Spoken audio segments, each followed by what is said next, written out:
Live from Fargo and serving you on TV, online, and on the go. This is Valley News Live at 5. It could have been a lot worse, but motorcycle gear works. A Warroad couple is crediting safety gear for saving their lives in a motorcycle crash that could have killed them. Thanks for joining us tonight. The couple hit the road to Sturgis last weekend when a deer knocked them off of their tracks. Valley News team's Krista Bain met up with the Warroad couple, who are thankful it didn't end up a whole lot worse. Denise and Brian Larson aren't traveling in their usual set of wheels. To feel better on the motorcycle. Instead, a borrowed minivan after their annual anniversary trip to Sturgis to join the estimated 1 million other motorcyclists left Denise covered in bumps and bruises. When they see me, they're like, oh my God.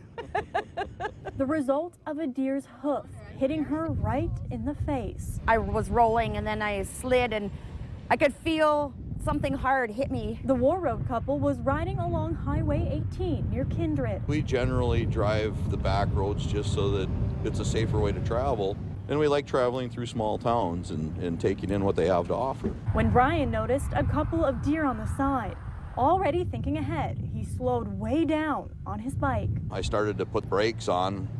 We got down to about 30 miles an hour and the deer come right into us from the side. Riders behind them watched as Denise was kicked in the head by a deer trying to jump over their bike, knocking them off. Actually, the first thing I thought of is, okay, none of my teeth are broke.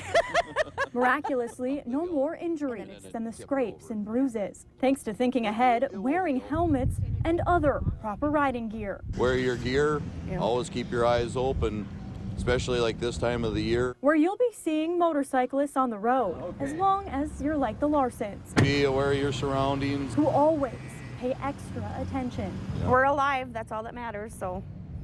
Bikes are replaceable, you can get a new one. Krista Bain, Valley News Live. Now, law enforcement say riders should wear full, brightly colored protective gear, travel at safe speeds, and get proper safety training. Safety officials offer some extra reminders for not only motorcyclists, but also drivers. Always look twice. Well, we have some new information now. Sources close to Aaron Knodel tell us that the Education Standards and Practices Board have allowed Knodel to keep his license. Knodel is a former North Dakota Teacher of the Year who was acquitted of charges accusing him of having a sexual relationship with a student 6 years ago while he was a teacher at West Fargo. Accuser Maggie Wilkin attended this afternoon's meeting. Last week, Knodel was reinstated by the West Fargo School Board with a unanimous vote. Knodel will also receive pay for the time that he was suspended. Well, coming up tonight on 6:30 Point of View, we have an exclusive interview with Tammy Sadek. She is the mother of the NDSCS college student who disappeared last May and was found dead in the Red River with a gunshot wound, and still no answers surrounding his death. We'll get her reaction to the newly released video showing Andrew Sadek being interviewed by a SEMCA agent about them wanting to have him as a drug informant. Plus, we'll get Tammy's opinion on if college students should be used as informants. Exclusive tonight on Valley News Live 10 at 10. The man accused of brutally killing 2 people in North Fargo in June breaks his silence. Valley News team's Nicole Johnson has a one-on-one jailhouse interview with Ashley Hunter, the man who says that he didn't do it, and he claims he doesn't even remember the attacks. So I guess if I would say anything, I would say to anybody, you just have to know me. You know, like I could tell you all day a bunch of stuff, but you have to know me. You know, and if you don't know me, then you'll never know me. If that makes sense.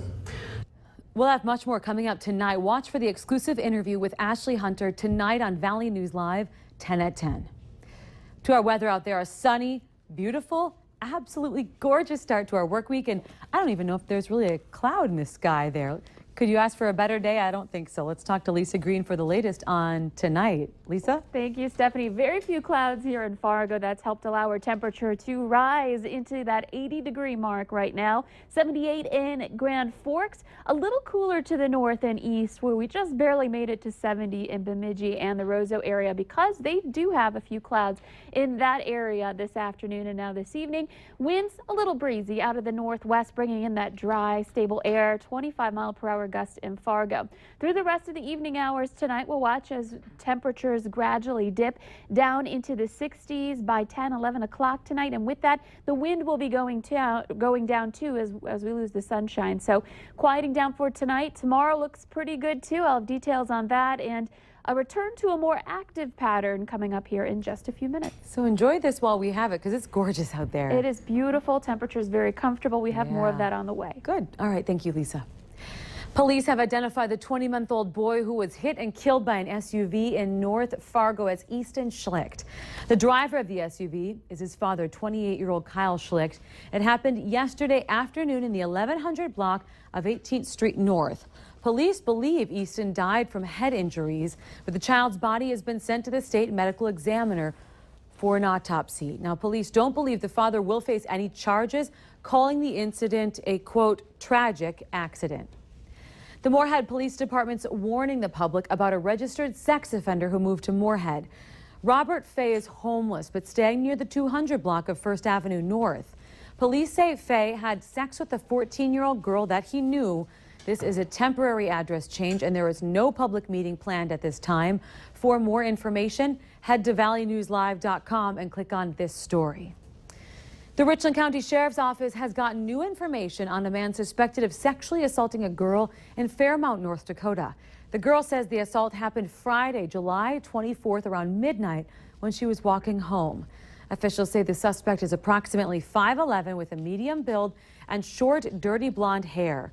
A white single cab pickup with big rims is also thought to have been in the area just before this assault. The pickup is described as having vertical exhaust pipes in the pickup box and may have chrome tips. If you have information, you're asked to call the Richland County Sheriff's Office. Well, those of you who use northbound South University Drive in Fargo might want to reconsider that for tomorrow and perhaps the rest of the week. Now, take a look at the view from our Valley News Live sky cam.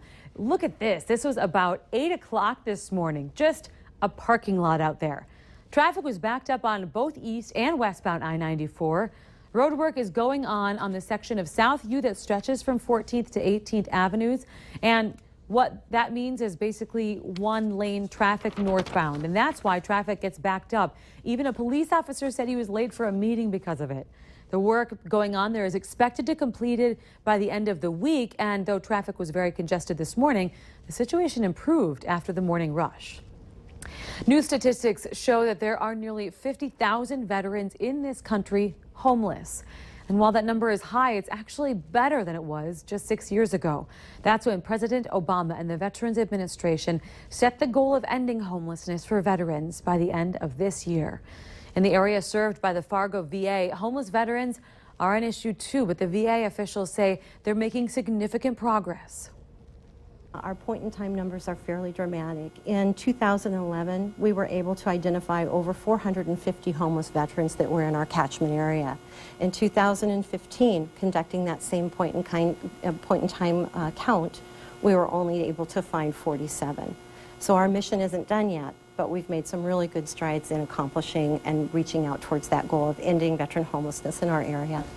Hall says that there is more evidence of the progress being made in the issue. She said since 2009, more than 600 homeless vets in the Fargo VA area have found permanent housing.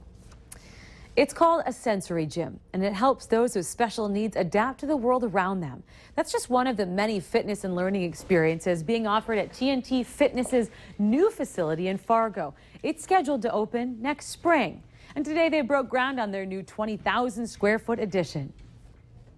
The sensory is our five senses, and we all have sensory disorders, but children with special needs, think of what it would feel like to do a zip line or have free-falling space. It'll have monkey bars, and it'll have in-ground tramps and swinging and small-paced places for children with autism that sensory overload.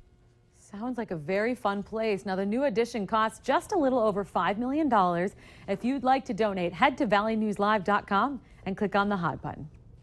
Movie magic is being revealed. You have a chance to get a behind-the-scenes look at a movie being filmed right here in the Valley. The cast and crew of Supermoto will be in Bonanzaville tonight. It involves a young woman who wakes up one morning all of a sudden to discover her boyfriend mysteriously vanished. She's left with only a few clues and races to find him. Residents are encouraged to come watch. Filming began at 4 and it will go until 10 o'clock tonight. And tonight on Valley News Live 10 at 10, Christine Stanwood gets an inside look at what's going on at Bonanzaville. It's the start of our Back to School Mondays. We're looking at college today. Although dorm rooms are small, that does not mean your college student has to feel cramped. Miss Simplicity showed us how to use the space of a dorm room, like putting slippers and t-shirts on hanging organizers instead of drawers.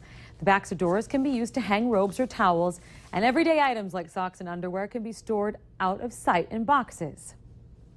One of the best tips that you can do is to go vertical in your closet, really anywhere that you can find vertical space. The minute things go horizontal, you don't see them. That's when piles start. But if you can go vertical and hang things up so that you can see them.